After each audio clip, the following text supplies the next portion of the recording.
C'est une vraie joie d'être ici. Merci pour votre invitation.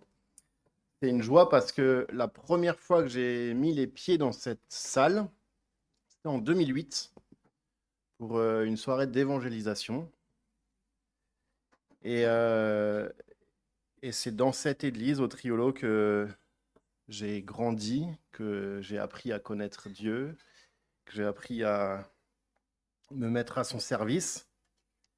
Et je suis reparti en 2019. Donc vous voyez que le Triolo fait une grande partie de ma vie chrétienne.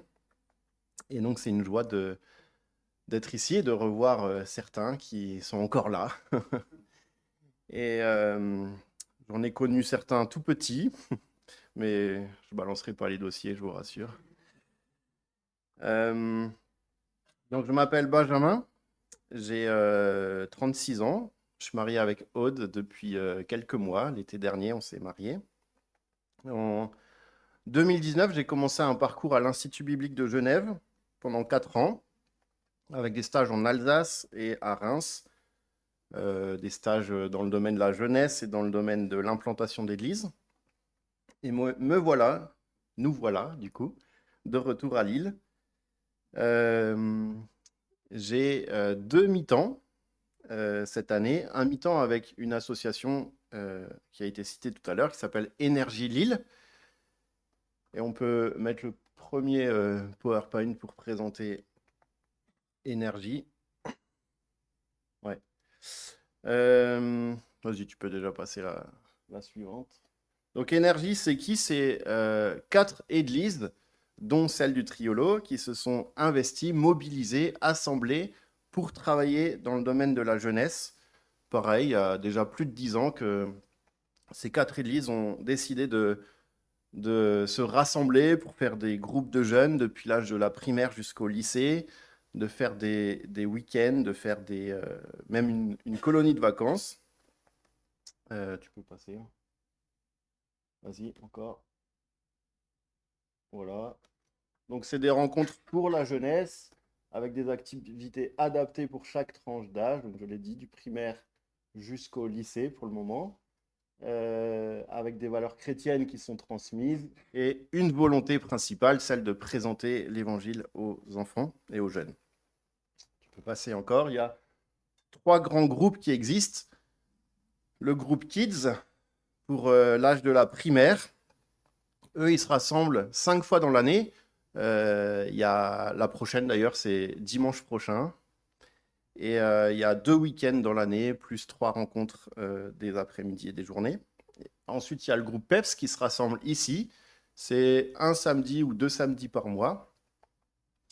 Et puis le groupe WAVE pour les lycéens, ça se passe au foyer évangélique universitaire au centre de Lille. Donc pour l'âge du lycée, et c'est aussi entre 1 et 2 fois par mois. En plus de ces activités, comme je l'ai dit, tu peux passer à la suivante. Donc, vous pouvez retrouver les dates sur le site énergie-lille.fr et on peut passer encore à la suivante. Il y a une colo qui a lieu tous les ans pour l'âge de 9 à 17 ans. Donc, cette année, c'est du 9 au 14 février. Ça arrive tout bientôt. Donc, n'hésitez pas si vous voulez envoyer vos enfants ou si vous connaissez aussi parmi vos amis des enfants qui ont cet âge-là. N'hésitez pas, c'est un beau temps fort, un beau moyen pour eux de vivre des choses entre jeunes, mais surtout pour, comme ça a été prié pour ce culte, que Jésus soit glorifié dans leur vie aussi. Donc n'hésitez pas à venir me voir à la fin si vous avez des questions par rapport à Énergie ou à cette colo.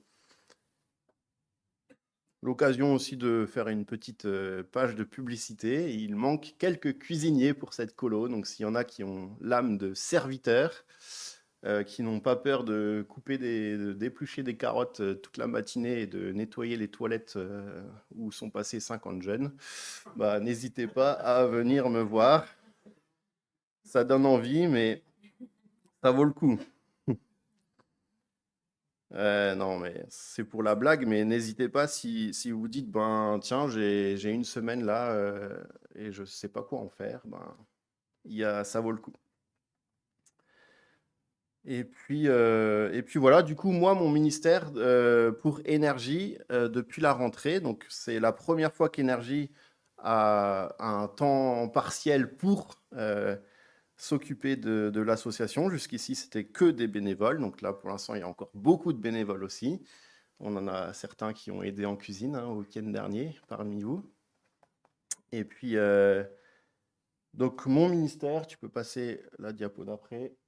Ouais, il y a 3 grands points. Celui de structurer. Donc, une de mes missions, c'est d'aller à la rencontre des 4 églises d'énergie, rencontrer les conseils d'anciens, de responsables, rencontrer les responsables jeunesse, et faire en sorte que énergie reste l'énergie que les églises veulent que énergie soit. Il y a beaucoup d'énergie dans cette phrase, mais vous avez compris, je pense. Énergie, c'est porté par 4 églises. Bah, peut-être l'une a un axe en particulier, l'autre un autre axe, et c'est d'essayer de voir que énergie reste ce que les églises veulent que énergie soit. Ensuite, une réflexion sur l'ouverture. On a beaucoup d'enfants qui viennent de nos églises et on est reconnaissant, mais on se dit, il y a aussi autour de nous beaucoup d'enfants qui sont dans des familles qui n'ont pas la grâce d'entendre parler de Jésus et de l'Évangile. Donc comment faire, comment ouvrir nos groupes, nos événements? Est-ce qu'on peut créer d'autres choses pour que des enfants qui ne connaissent pas l'Évangile puissent venir et entendre parler de l'Évangile?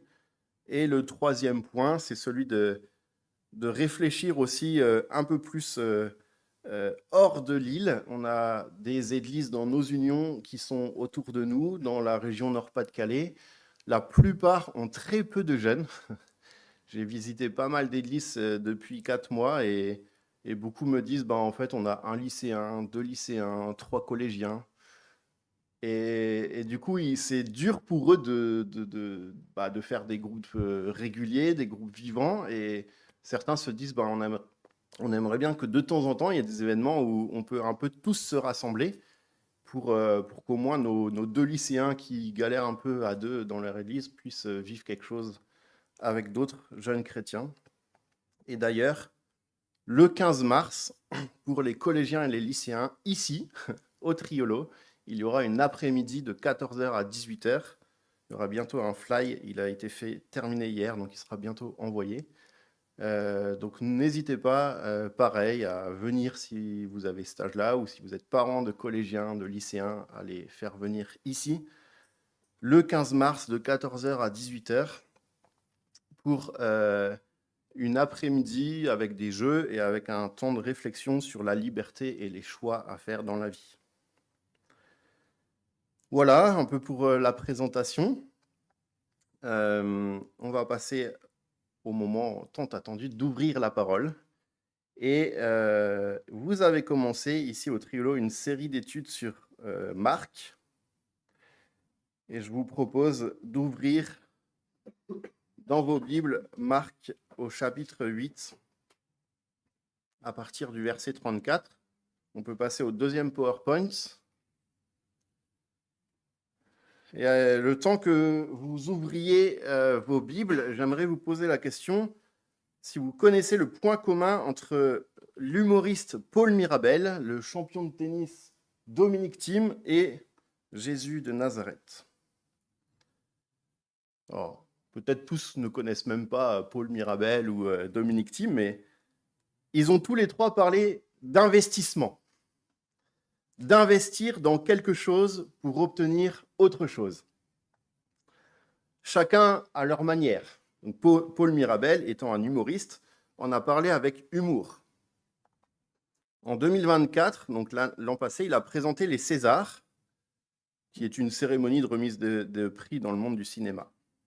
Et pour la blague, il a dit que lorsque les producteurs de cinéma, donc ceux qui mettent l'argent dans un film, voient le nom Paul Mirabel sur la liste des acteurs, ils retirent leur argent parce qu'ils vont perdre de l'argent. Dominic Thiem, lui, a parlé d'investir sa vie entière pour son sport, pour gagner des victoires en tennis. Voilà ce qu'il va dire, par exemple, Si on passe à la slide d'après. La plupart du temps, c'est un travail difficile, c'est de la souffrance. On parle de rester pendant des heures sur le cours ou dans la salle de gym, travailler sans relâche, connaître des défaites douloureuses qui vous font mal, et en même temps, il y a toujours un match à venir, à préparer. Physiquement, bien sûr, c'est très exigeant, mais ça l'est aussi mentalement. Se lever tous les jours en ayant à l'esprit qu'il va falloir tout donner, et il n'y a pas beaucoup de moments de pause. Sauf en fin de saison, à la période de Noël, mais il faut ensuite très vite reprendre l'avion pour l'Australie. Tout ceci est très exigeant. Donc voilà un champion de tennis qui a consacré sa vie entière, en tout cas une partie de sa vie, le temps qu'il ait joué au tennis, pour son sport. Et il a gagné dans sa vie un tournoi du Grand Chelem. Pour ceux qui ne connaissent pas le tennis, il y en a 4 par an, et c'est les 4 plus grands tournois. C'est ceux qui jouent au tennis, ils en gagnent un, vraiment, ils sont déjà contents. C'est vraiment c'est la Coupe du Monde de foot ou la Ligue des Champions, pour ceux qui connaissent le foot. Et il en a gagné un. Maintenant, il est à la retraite à cause de différentes blessures qui l'empêchent de jouer au tennis. Et on lui a posé dernièrement, qu'est-ce que le fait de gagner un grand chelem a changé pour toi? Dominic Thiem va répondre honnêtement, pas grand-chose. Pourtant, mon fort intérieur, je pensais que le fait de gagner un grand chelem me rendrait heureux pour toujours et changerait profondément ma vie. Mais en fait, pas du tout. Ça, c'est une illusion. Fondamentalement, rien n'a changé. Dans 20 ans, j'espère que nous serons encore là. Honnêtement, tout le monde s'en fichera de savoir si je suis un vainqueur de Grand Chelem ou non. Cela remet les choses en perspective. Et je pourrais vous citer plein d'autres sportifs. Dernièrement, il y a un article qui est sorti sur les vainqueurs, les médaillés d'or français aux Jeux Olympiques. Et bien, la plupart ont ce même constat. Parfois même, il y a de la dépression qui arrive après. Parce qu'en fait, j'ai atteint ce que je voulais et du coup, c'est quoi l'objectif de ma vie? Dépression. Un médaillé d'or aux Jeux Olympiques qui devient dépressif parce qu'il a consacré sa vie entière sur une médaille et qu'il l'ait obtenue ou pas, finalement, le résultat est presque le même dans sa vie. Donc d'un côté, on a un constat, c'est que de manière générale, quand on investit quelque chose dans la vie, c'est pour en retirer un bénéfice. C'est ce que Paul Mirabel a dit avec humour. Si un producteur met de l'argent sur un film, c'est pas par générosité, c'est parce qu'il attend à en recevoir bien plus après. Mais d'un autre côté, on découvre que parfois dans la vie, on n'a pas toujours le retour sur investissement recherché. Un film peut se casser la figure, faire 10 000 entrées au cinéma, et puis un champion qui gagne un grand chelem a le même constat. En fait, ça n'a rien changé. Et aujourd'hui, il a, je crois, même pas 30 ans et il est retraité parce qu'il a enchaîné tellement de blessures qu'il ne peut même plus faire ce pourquoi il a consacré sa vie. Alors, je vous ai parlé aussi de Jésus. Jésus, lui, il va aussi parler d'investissement dans notre texte. Et Jésus, lui, évidemment, va prendre de la hauteur sur tout ça. Pour rappel, et on l'a dit dans ce culte déjà, Jésus, c'est le Messie, c'est le serviteur souffrant. Jésus devait être celui qui allait souffrir. C'est ce qu'il dit dans le texte juste avant, quand Jésus demande à Pierre qui je suis. Tu es le Messie, le Fils du Dieu vivant. Tu as raison, Pierre. Mais ce Messie-là, il va souffrir. Il va mourir sur une croix. Et 3 jours après, il va ressusciter. Jésus affirme clairement qu'il doit mourir, qu'il doit être ce serviteur qui va souffrir pour son peuple, pour le salut de son peuple, pour le pardon de nos péchés. Et il va ressusciter 3 jours après. Ça, c'est le plan de Dieu. C'est le grand plan de Dieu. Depuis la Genèse jusqu'à l'Apocalypse, c'est ce que ce plan-là transpire de la Bible. C'est la volonté de Dieu. Que Jésus meure sur une croix et ressuscite 3 jours plus tard pour le salut de son peuple. Et Jésus, lui, il va rentrer pleinement dans la volonté de son Père.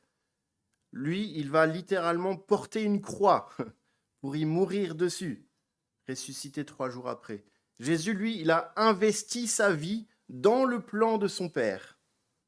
Tout ce qu'il a fait, tout ce qu'il a dit, tout ce qu'il a même pensé était pour accomplir le plan de Dieu. Et heureusement, sinon on ne serait pas là. Il en a payé le prix fort, il en a payé le prix de sa propre vie. Jésus est celui qui a accompli parfaitement la volonté du Père. Sa vie appartenait et appartient entièrement à son Dieu. Et on va voir que si Jésus va souffrir, va donner sa vie, c'est pour que nous aussi, nous puissions investir nos vies différemment.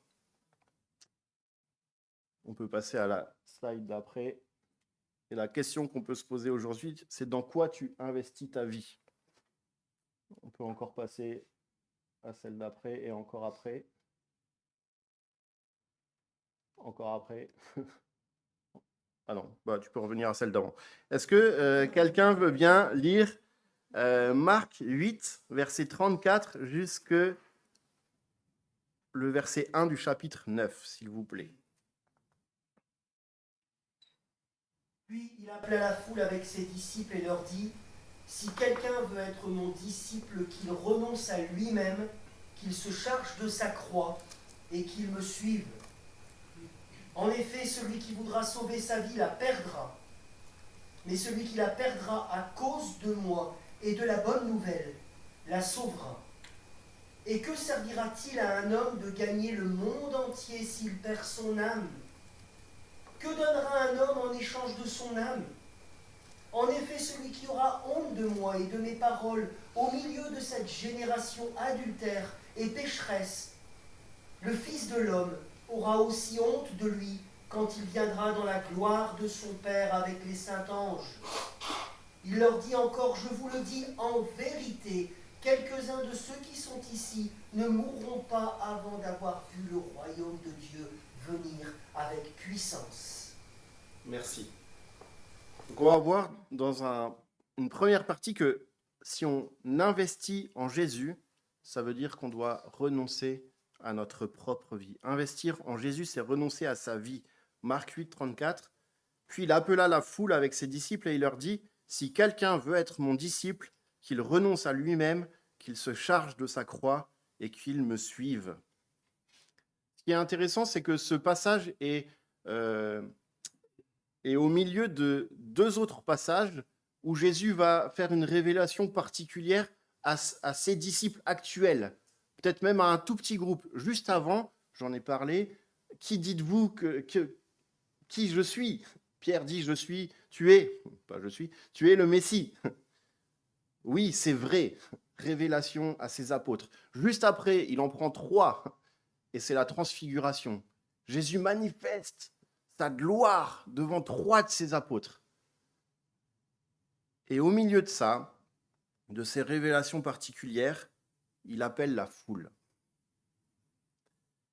Il vient de se révéler à ses disciples. Il va se révéler d'une manière encore plus particulière à 3 de ses disciples. Et au milieu de ça, il appelle la foule. Et il leur dit, si quelqu'un veut être mon disciple, qu'il renonce à lui-même, qu'il se charge de sa croix et qu'il me suive. Jésus appelle la foule. Il se révèle à certains, particulièrement, mais il prend le temps de révéler à la foule que cette foule-là peut aussi être son disciple. Que chacun dans la foule peut être son disciple, mais il faut que cet homme ou cette femme renonce à lui-même, qu'il se charge de sa croix et qu'il le suive. Alors, porter sa croix a pris aujourd'hui un sens un peu différent. Aujourd'hui, quand on utilise l'expression porter sa croix, c'est plutôt supporter les galères, les épreuves de la vie. Il y a un côté parfois un peu passif. En fait, j'ai une galère, je dois porter ma croix. À l'époque, ça a une signification quand même autre et bien plus profonde. Une signification qui va amener à un véritable investissement, une consécration totale envers Jésus. il y a une notion active. Tu portes ta croix. Tu dois porter ta croix. C'est finalement un synonyme, une suite logique de qu'il renonce à lui-même. Renoncer à sa vie, porter sa croix, c'est la même chose. Suivre Jésus, ça veut dire être actif. C'est pas juste je vais supporter des galères. Tout le monde supporte des galères dans la vie. Ça fait partie de la vie des 8 milliards d'habitants sur cette planète, de vivre des galères. Porter sa croix pour Jésus, c'est autre chose. À l'époque de Jésus, c'était concret le fait de porter sa croix. J'en ai parlé, vous le savez, Jésus l'a fait lui-même plus tard. Mais pour ceux qui vivaient à l'époque de Jésus, ils voyaient des gens porter leur croix. Ils voyaient des gens crucifiés à des croix.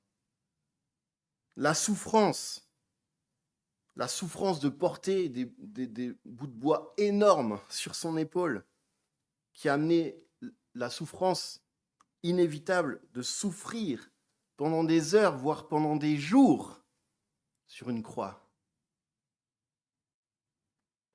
Des jours, des heures entières où le crucifié allait alterner entre la suffocation, entre l'étouffement et les douleurs des clous, des plaies qui râpent contre la croix, dans les efforts de se relever un minimum pour retrouver un peu d'air. Et ça, à la vue de tous, bien souvent nus, déshumanisés, défigurés. Ça voulait dire porter sa croix à l'époque de Jésus. C'est autre chose que juste supporter des galères. La honte et l'horreur absolue. Et Jésus, rappelons-nous toujours que Jésus a vécu ça pour nous. Et que s'il nous appelle à porter notre croix, c'est parce que lui, il l'a fait déjà en premier pour nous, pour notre salut.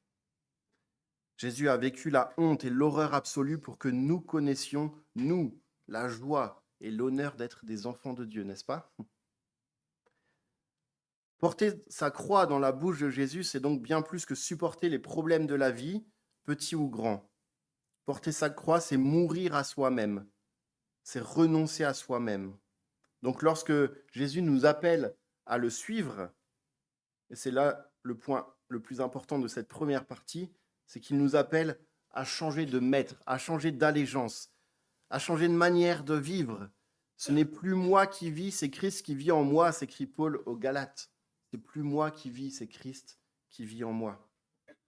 Je ne vis plus pour moi, je vis pour quelqu'un de bien plus grand que moi. Je vis pour celui qui mérite que je vive pour lui, qui mérite l'adoration, qui mérite de recevoir notre louange, notre adoration, qui mérite qu'on le serve, parce que c'est Dieu, le créateur des cieux et de la terre. Suivre Jésus, ça veut dire investir l'entièreté de sa personne, non pas pour gagner un grand chelem ou pour gagner des sous en faisant un film. Ça veut dire investir l'entièreté de sa personne en Jésus. On change de manière de penser. On change de maître. C'est plus moi le roi, c'est Jésus le roi. Parce que aujourd'hui, je ne m'appartiens plus. J'appartiens à un bien plus grand maître, à un bien meilleur Seigneur que je ne l'étais moi-même pour ma propre vie. Donc renoncer à soi-même, c'est changer de maître, c'est changer d'allégeance. Paul va dire aux Éphésiens que c'était avant que nous suivions nos propres désirs. C'était avant qu'on suivait notre manière de penser à nous. C'était avant. Plus maintenant, ça ne doit plus l'être, parce que ça nous conduisait à notre perte. Nous ne savions pas ce qui était bon, ce qui était mauvais. Nous étions désobéissants, nous étions rebelles contre l'autorité divine. Mais ça, si on est disciple de Jésus aujourd'hui, c'était avant. Ça devait être avant. Aujourd'hui, nous ne devons plus vivre de cette manière-là. On avait avant écarté Dieu de l'équation de nos vies.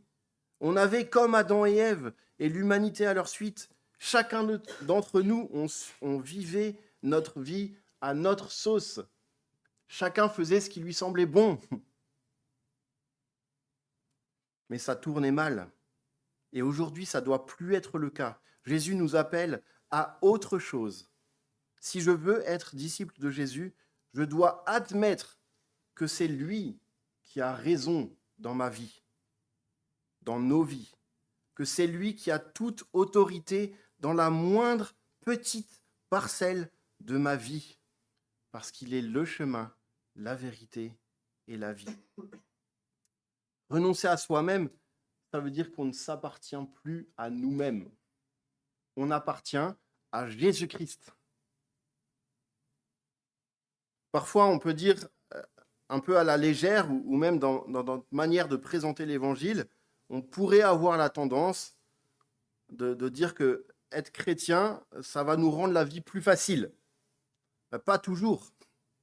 Être chrétien, ça amène à renoncer à sa vie. Et parfois, renoncer à sa vie, c'est accepter d'être en minorité, au travail, dans la famille, accepter de ne pas être compris, accepter d'être jugé, accepter d'être pris pour un minable.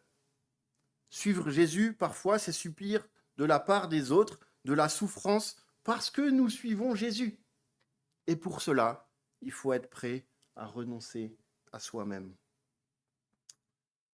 Suivre Jésus, ça peut être renoncer du temps, de l'argent, du confort. Ça va être lutter contre le péché aussi. Mourir à soi-même, c'est mettre mon péché derrière moi, le lutter contre. Et la repentance fait partie de ce chemin de renoncement. Se repentir face à son péché, ça c'est aussi renoncer à moi-même. Oui, le péché dans lequel je me complaisais avant, c'est mal. Et je veux y mettre fin. Peu importe le péché, même les péchés qu'on dit mignons, il n'y en a pas. Renoncer à soi-même, c'est aussi mettre l'autre en priorité, aller vers l'autre, aller vers celui qui est différent. Et il suffit de voir l'Église, pas juste celle du Triolo, mais l'Église. Il y a plein de gens différents de moi dans l'Église. Et heureusement, renoncer à soi-même, parfois, c'est aller vers celui-là, celui qui pense différemment de moi, celui qui a une culture différente de moi, celui qui vit différemment de moi. Et parfois, ça amène des sacrifices. Parfois, ça amène des incompréhensions, mais que je dois accepter, que je dois vivre par amour pour l'autre. Alors oui, ça peut être difficile, c'est souvent difficile, mais ça en vaut la peine. Tout comme le péché n'est pas juste certaines activités, mais il fait profondément partie de l'identité de l'homme, en tout cas l'homme avant d'être sauvé. Suivre Jésus, c'est pas non plus certaines activités, c'est pas juste je vais à l'église là, ou je fais ça, je sers à énergie, peu importe, mais c'est plus profond que ça. Suivre Jésus, c'est pas juste faire quelques activités, mais c'est calquer ma volonté sur la volonté de Jésus-Christ. Suivre Jésus, c'est faire comme Jésus dans le jardin, quelques heures avant de mourir, non pas ma volonté, mais la tienne. On peut passer à la deuxième partie. Investir en Jésus, ça va être changer aussi ma vision du monde. Marc 8, 35-37. En effet, celui qui voudra sauver sa vie, la perdra, mais celui qui la perdra à cause de moi et de la bonne nouvelle la sauvera. Et que servira-t-il à un homme de gagner le monde entier s'il perd son âme? Que donnera un homme en échange de son âme? J'aimerais vous raconter une petite histoire, c'est une histoire vraie. C'est l'histoire d'un homme, un pasteur qui a vécu en Roumanie à l'époque de l'URSS. À l'époque de l'URSS, en Roumanie, comme dans tous les autres pays de l'ère de l'URSS, il n'était pas bon d'être chrétien, il était encore moins bon d'être pasteur. Il pouvait être arrêté juste comme ça. Rien que le fait de se rassembler comme on le fait ce matin pouvait être punissable de prison. Et ils aimaient arrêter les pasteurs parce que si on arrête un pasteur et qu'on arrive à lui forcer la main, bah, il va dénoncer tous les gens qui participent aux activités de l'Église. Ça, c'était la vie de Richard Wurmbrand, pasteur roumain sous l'URSS. Et ce pasteur va être arrêté. Il va être persécuté, il va être maltraité, aussi bien physiquement que moralement, mentalement. Il va être mis en prison une première fois pendant 7 ans. 7 ans privé de tout. Mais quand je dis de tout, c'est de tout. Il ne savait même pas si sa femme et son fils étaient encore en vie. Parce que, évidemment, les gardiens se plaisaient à lui dire bah, ta femme est morte, ton fils est mort. 7 ans de prison. 7 ans de prison où il va avoir malgré tout l'occasion de partager l'évangile autour de lui. 7 ans de prison où malgré tout des hommes dans les prisons vont accepter de suivre Jésus-Christ. 7 ans de prison où Richard Wurmbrand va avoir la joie de voir beaucoup de prisonniers accepter Jésus-Christ. Et Richard va être libéré après 7 ans, et il va passer 1 an à nouveau avec sa femme et son fils qui étaient bien vivants. Et parfois, il osait faire cette prière. S'il y a encore des âmes que tu veux sauver en prison, envoie-moi là-bas. Alors, il dit que sa femme hésitait à dire Amen, mais qu'elle le faisait quand même. Et il va être renvoyé à nouveau 7 ans en prison. 7 ans où ça va être même encore pire, encore plus de souffrance psychologique. Parfois isolé pendant des mois, sans voir personne. Mais 7 ans où il va encore pouvoir partager l'Évangile. 7 ans où il va encore voir des prisonniers et même des gardes renoncer à leur vie et suivre Jésus-Christ. Alors non, je ne suis pas en train de vous dire que rentrez chez vous et priez d'aller en prison. Ne le faites pas, enfin faites-le si Dieu vous le met à cœur, mais ce n'est pas ma responsabilité. Hein. Je ne dis pas ça, mais c'est un exemple de quelqu'un qui a compris qu'être disciple de Jésus, ce n'est pas juste une acceptation de Jésus dans son cœur, mais c'est vivre pour lui, entièrement. Et pour cela, il a changé sa vision du monde. Ce n'est pas le monde qu'il a dû gagner, qu'il a voulu gagner. Il a renoncé à tout pour Jésus-Christ et pour la bonne nouvelle. Moi non plus, ce n'est pas le monde que je dois gagner, même si je ne sais pas la suite de ma vie, mais c'est probable que je ne passe pas 14 ans de vie en prison, mais ce n'est pas le monde que je dois gagner. La vie ne doit pas être un concours de popularité, de qui a le plus grand compte en banque, de qui a la plus belle voiture, de qui a la plus belle femme. Donc c'est déjà moi, donc désolé pour les autres. Et de qui aura la plus grande carrière. C'est pas ça la vie selon Jésus. La vie, le monde selon Jésus, c'est investir en lui, c'est investir sa vie entière pour la bonne nouvelle. Parce que la bonne nouvelle est vraiment une bonne nouvelle. J'aimerais vous lire une citation. On peut passer. Ouais. Cette citation est de Penn Jillette. C'est un magicien américain qui est ouvertement athée. Et à la fin de son spectacle, un chrétien est venu le voir et lui a donné un évangile. Voilà ce qu'il va en dire. Si vous croyez qu'il y a un paradis et un enfer et que des gens pourraient aller en enfer ou ne pas avoir la vie éternelle, et que vous pensez qu'il ne vaut vraiment pas la peine d'en parler parce que cela serait socialement gênant, à quel point faut-il haïr quelqu'un pour ne pas lui témoigner? Combien faut-il être indifférent envers une personne pour croire que la vie éternelle est possible et ne pas lui en parler? Si je croyais qu'un camion semi-remorque fonçait sur vous et que vous ne me croiriez pas, j'essaierais quand même de vous ôter de là. l'enjeu est encore plus important que ça. Un homme ouvertement athée est en train de dire « Allez évangéliser, les amis !» Parce que la bonne nouvelle est une bonne nouvelle, mais derrière la bonne nouvelle de l'évangile pour les disciples de Jésus, il y a une mauvaise nouvelle pour ceux qui ne le sont pas. Et pour cela, je dois changer ma vision du monde et ma vision de l'autre. En disciple de Jésus, je dois apprendre à trouver mon identité en Jésus, à trouver mon identité dans la bonne nouvelle, non pas dans le regard des autres qui pourraient m'empêcher peut-être certaines choses, certaines paroles, non pas dans le regard, non pas aussi dans ce que je peux gagner ici-bas. C'est pas ça qui compte.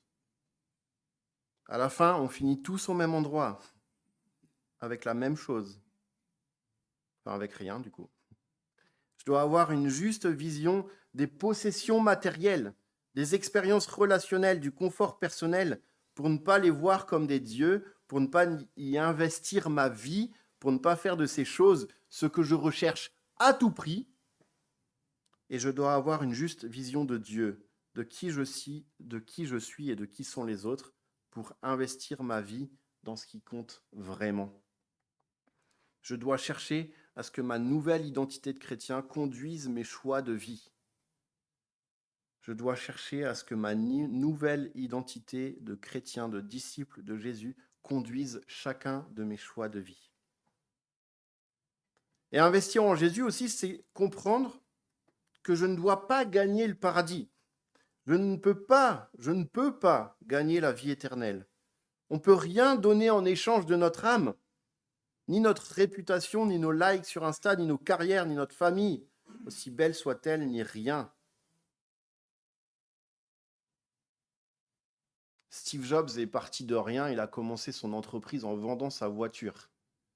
Quand il est mort, c'était des milliards et des milliards. Mais avec quoi est-il reparti ? Qu'est-ce qu'on retrouve dans son tombeau ?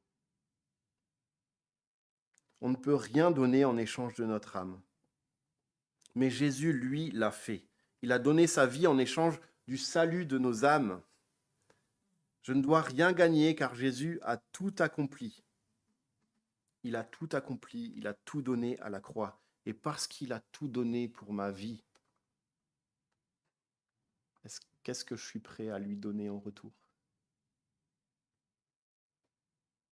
C'est sur cette base de la grâce de Dieu que nous devons investir nos vies sur Jésus et sur la bonne nouvelle. Je ne dois pas partir ce matin en me disant « parce que je renonce à quelque chose, je vais gagner la vie éternelle. Je vais avoir des bons points qui vont s'afficher dans mon dossier auprès de Dieu. » Non, Jésus a déjà tout donné. Jésus a déjà tout donné. Je ne dois pas renoncer à certaines choses, à ma vie. Je ne dois pas faire ces efforts pour gagner le salut.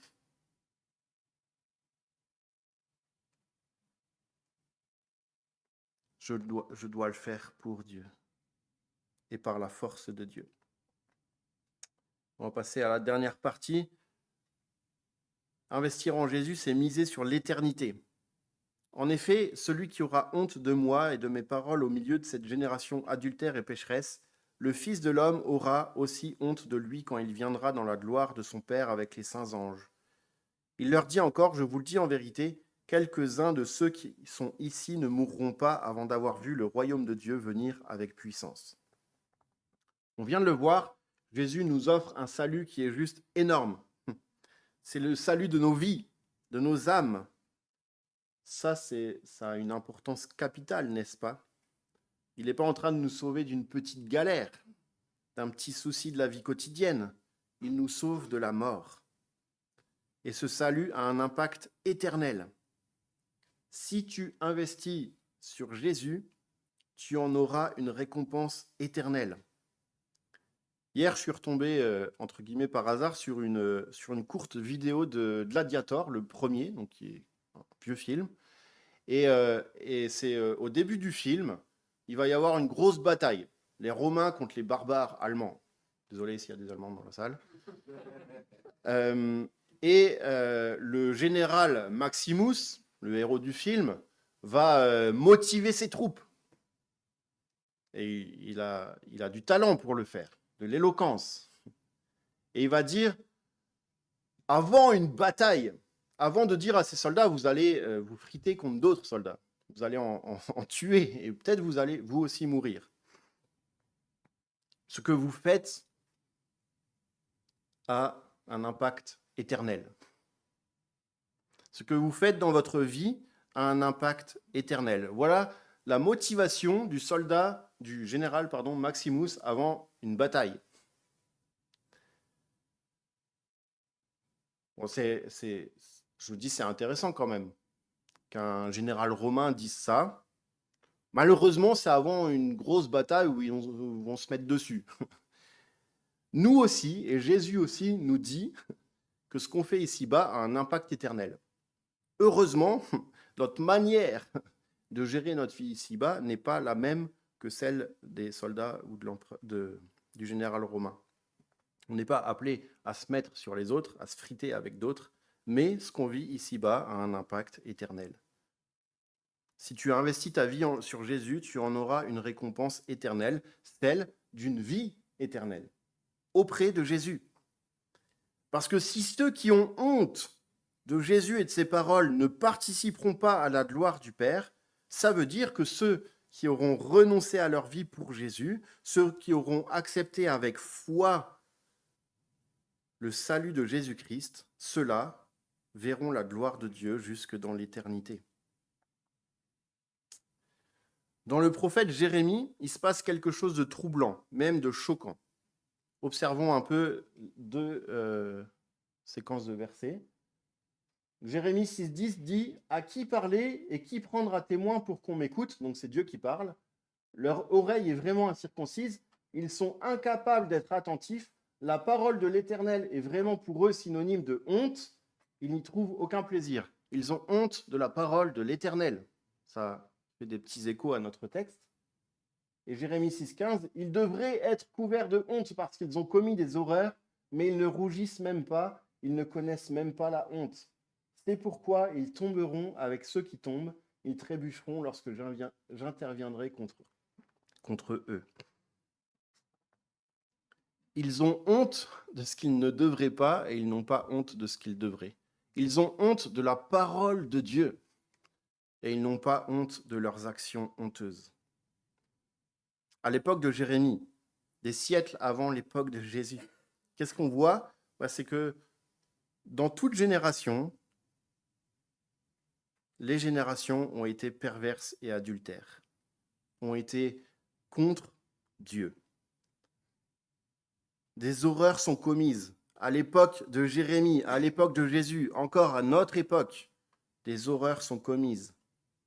De toute époque, il y a dans nos générations des hommes et des femmes qui ont honte des paroles de l'Éternel. Une génération adultère et pécheresse. Ils ont honte de ce qu'ils ne devraient pas et ils n'ont pas honte de ce qu'ils devraient. Ils ont honte de Dieu, de sa parole, mais pas de leurs mauvais actes. Et ça fait écho à ce que dit Jésus. S'il y a des gens qui ont honte de mes paroles et de moi-même, alors je ne les connaîtrai pas.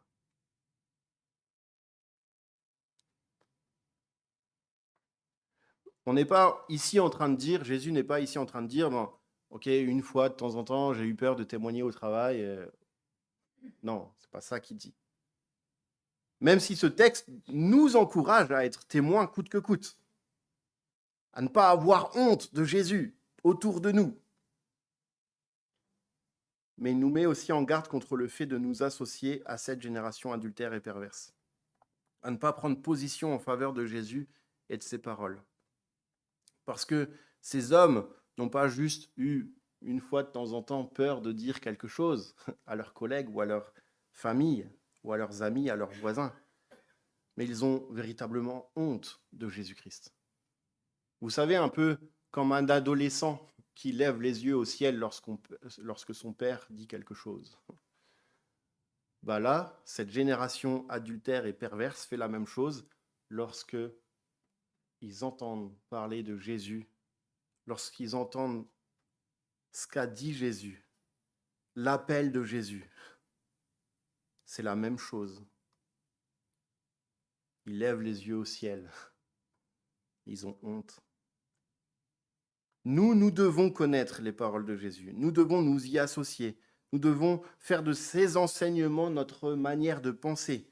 Nous devons obéir à Jésus-Christ, même lorsque je ne comprends pas des fois, même lorsque ça choque les contemporains, même si je dois être traité de facho si je m'oppose à l'avortement ou à la transition de genre, même si je dois être rejeté et perdre des amis ou des membres de ma famille. Or, bien sûr, on est appelé à dire ça avec amour, et parfois, on perd des amitiés parce que juste on a dit la vérité sans l'amour. Mais n'ayons pas honte des paroles de Jésus-Christ. Ne renonçons pas aux valeurs de notre nouveau royaume.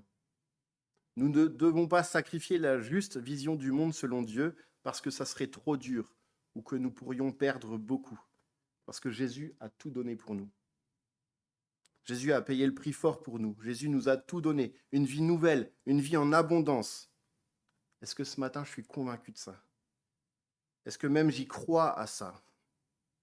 Si oui, si je suis fermement convaincu que Jésus a tout donné pour moi, alors tout ce que nous pourrions perdre pour Jésus n'est rien comparé à ce qu'il nous a donné.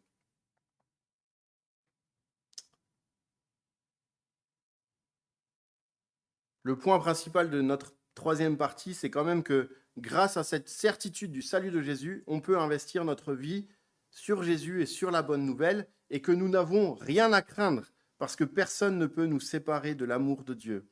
Si nous sommes disciples de Jésus-Christ, nous pouvons avancer dans notre vie avec confiance, parce que rien ne pourra nous séparer de son amour. Et c'est un investissement, c'est un amour éternel. C'est un investissement qui ne peut pas se perdre. C'est un investissement qui vaut le coup, car il a pour fruit de passer l'éternité avec le Créateur, avec le Père glorieux. Si tu places ta sécurité en Jésus, en son salut, tu ne crains rien. Et tout ce que tu pourras perdre ici-bas, c'est pas grand-chose à côté de ce qu'il nous donne. Alors, on a mis le verset 1 du chapitre 9 dans mon passage que je dois donner. C'est un verset qui fait débat. Qu'est-ce que ça veut dire Je vous lis en vérité, quelques-uns de ceux qui sont ici ne mourront pas avant d'avoir vu le royaume de Dieu venir avec puissance. Il y a deux grandes possibilités. Il parle de sa transfiguration qu'on va voir juste après. Je ne vais pas en parler puisque vous le verrez, je pense, la semaine prochaine ou bientôt en tout cas. Jésus va être transfiguré. C'est une révélation extraordinaire. Jésus va montrer sa gloire à 3 de ses apôtres. Jésus va montrer qu'il est vraiment celui dont parle la loi, Moïse et les prophètes, Élie. Jésus est le Fils bien-aimé de Dieu. Il faut l'écouter. Jésus est Dieu venu sur terre. Est-ce que Jésus parle de sa mort et de sa résurrection? Une manière pour lui d'accomplir et du coup d'instaurer ce nouveau royaume. Je ne vais pas prendre position ce matin, ce n'est pas le plus important. Il est clair que aujourd'hui, en tout cas, le royaume est là et en même temps, il arrive. Nous devons vivre pour le royaume de Dieu qui va être parfaitement instauré lorsque Jésus reviendra. Et ce royaume est dirigé par un bon maître. Aujourd'hui, dans l'Église, nous vivons les prémices de ce royaume. Nous vivons les prémices de ce que nous vivrons pour toujours dans l'éternité. Donc, c'est une invitation aujourd'hui à ce que dans l'Église, on puisse expérimenter ce royaume à venir, dans nos relations, dans notre manière de vivre pour Dieu, de l'adorer, de vivre les uns avec les autres. Alors, je vais conclure. Quand j'étais petit, j'aimais beaucoup jouer à un jeu vidéo qui s'appelle FIFA. Alors, à l'époque, c'était FIFA 98. Oui, je suis vieux. C'est un jeu de foot. Et ce qu'il faut savoir, pour ceux qui ne me connaissent pas bien, c'est que j'aime pas perdre. Il suffit de me voir à un jeu de société. J'aime pas vraiment perdre. Et j'aimais vraiment pas perdre du tout quand j'étais petit. Donc quand je jouais à FIFA et que je perdais un match, ce qui est bien avec un jeu vidéo, c'est que tu peux annuler ton match et le recommencer. Donc, à la fin de ma saison, j'avais gagné tous les matchs. Ouais, je suis trop fort. On ne peut pas faire ça avec notre vie. À la fin de ma vie, je ne peux pas la recommencer. Ce que j'aurais investi dans ma vie ici-bas, je ne peux pas dire « Ah, ça, j'aurais dû faire différemment ». Ce sera fini. Je ne dis pas ça pour nous déprimer. Je dis ça pour nous encourager. Peut-être que tu es aujourd'hui un disciple de Jésus. Ben, sache que ce texte, ce que Jésus te dit ce matin à travers ce texte, peut t'encourager à persévérer. À te dire que oui, j'ai perdu des choses. Oui, j'ai renoncé à des choses. Oui, je vais encore renoncer à d'autres choses. Mais ça vaut le coup. Ça vaut le coup parce que ça a un impact éternel. Et ça vaut le coup parce que ça peut même avoir un impact éternel pour d'autres. Peut-être que tu es un disciple de Jésus-Christ ce matin, mais il y a quand même des choses, c'est difficile à renoncer. Il y a quand même des choses, je les garderai bien pour moi. Il y a quand même des domaines dans ma vie, le maître, j'aime quand même bien quand c'est moi et pas Jésus. Et probablement que si tu es disciple de Jésus-Christ ce matin, c'est ton cas. Que ce texte nous encourage à renoncer, à oser, à reconnaître que Jésus-Christ est un bien meilleur maître pour ma vie que je ne le suis moi-même. Et peut-être que tu n'es pas un disciple de Jésus-Christ.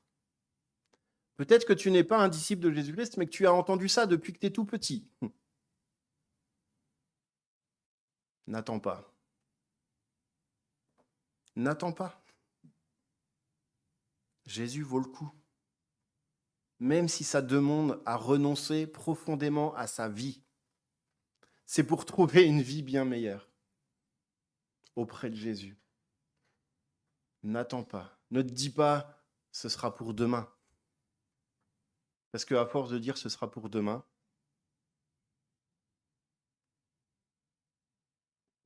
et peut-être que tu n'es pas disciple de Jésus et que tu entends ça pour la première fois ou une des premières fois, prends le temps de réfléchir.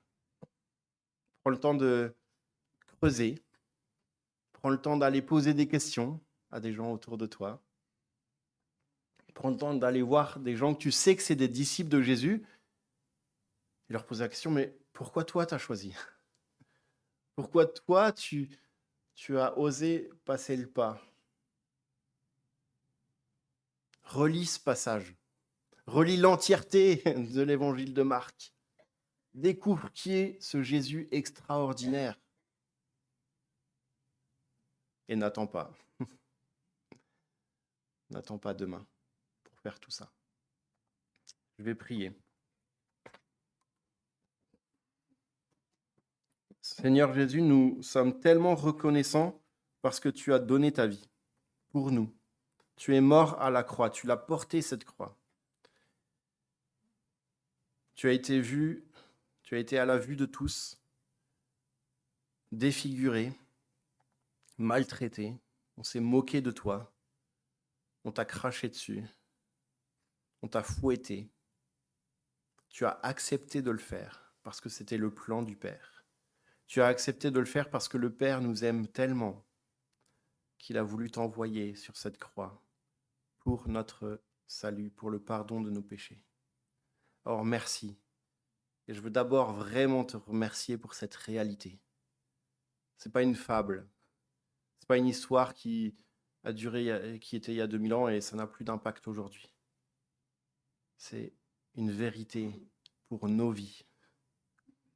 Et je te prie que nous puissions ce matin avoir le courage de nous-mêmes prendre cette croix, renoncer à notre vie parce que ta vie est bien meilleure.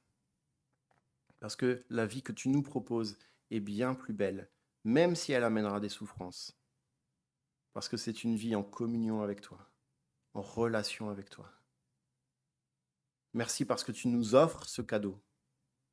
Tu nous fais ce cadeau de nous proposer de vivre avec toi, de vivre pour toi, d'enfin te connaître, nous qui étions rebelles contre toi. Merci parce que c'est pas juste une vie ici-bas, mais ça a un impact éternel. Merci parce que pour l'éternité, on sera avec toi, tous tes disciples, ensemble, avec toi.